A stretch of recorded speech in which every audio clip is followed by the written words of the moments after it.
vais vous parler de différents plugins et outils, cette fois plus associés à la création et à l'UI sur les maquettes. Donc le premier que je vais vous parler, c'est Funky Scribble. Donc c'est une bibliothèque, une collection d'éléments vectoriels qui sont entièrement personnalisables pour des maquettes, mais aussi pour d'autres fichiers, puisque c'est du SVG, donc on peut facilement aller aussi sur des logiciels comme Illustrator ou des choses comme ça. Donc là, moi, j'ai téléchargé la bibliothèque. Donc là, par exemple, vous avez des exemples d'éléments. Ce qui est assez intéressant, c'est qu'on peut du coup modifier la plupart des éléments et en faire un petit peu ce qu'on veut et faire des trucs assez chouettes au niveau des éléments vectoriels pour les maquettes. Donc ça, c'est la première bibliothèque que j'ai pu trouver. Il y a une autre bibliothèque qui s'appelle Shapeface en direct. Donc, c'est une librairie d'éléments 3D en open source sous plusieurs thématiques. Donc, la géométrie, du texte, des icônes, des objets. Donc là, par exemple, j'ai pris un device Apple et en fait, on a différents éléments ensuite en 3D qui sont associés à cette thématique. Et par exemple, pour les icônes, là, c'est pareil, on en a vraiment pas mal qui sont en open source et qui sont aussi du coup au format Sketch. Donc, on peut aussi probablement l'avoir pour Figma et l'intégrer aux maquettes, voire même à des portfolios. Donc, c'est assez sympa aussi comme librairie. On a également Colorable. Donc là, c'est pour jouer avec les textes et les couleurs.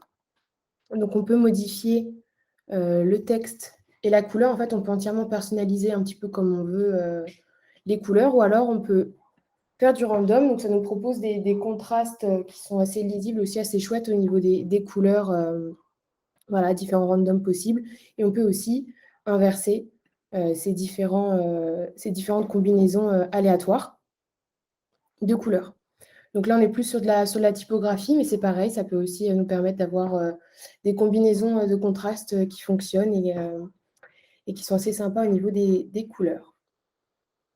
Et donc, cet élément-là, c'est un plugin qu'on peut installer à la fois sur Sketch et à la fois sur Figma, où on va avoir différentes illustrations.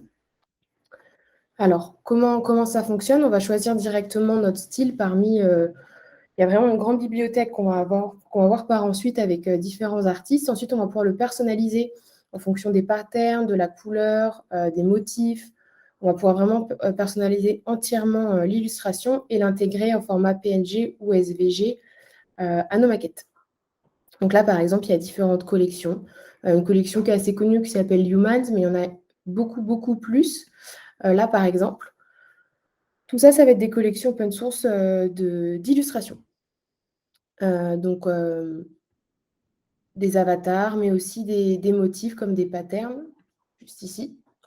Là, ce qui est aussi intéressant, c'est qu'on peut du coup télécharger différentes versions de ce pattern-là pour l'intégrer aussi à nos maquettes, à nos illustrations. Là, par exemple, on peut avoir là, donc la Humans qui est assez connue, mais on peut aussi en trouver d'autres variantes, par exemple.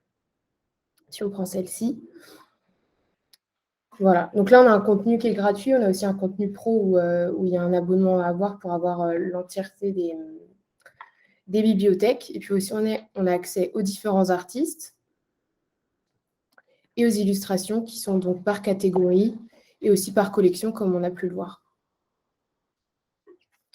Voilà pour les différents plugins et outils que j'ai pu trouver en termes de plus de DA et d'UI sur Figma et surtout en SVG. Donc, c'est-à-dire qu'on peut les importer facilement dans nos maquettes et même les personnaliser nous-mêmes, au moins avoir une base de départ sur les maquettes et sur les fichiers Illustrator, par exemple.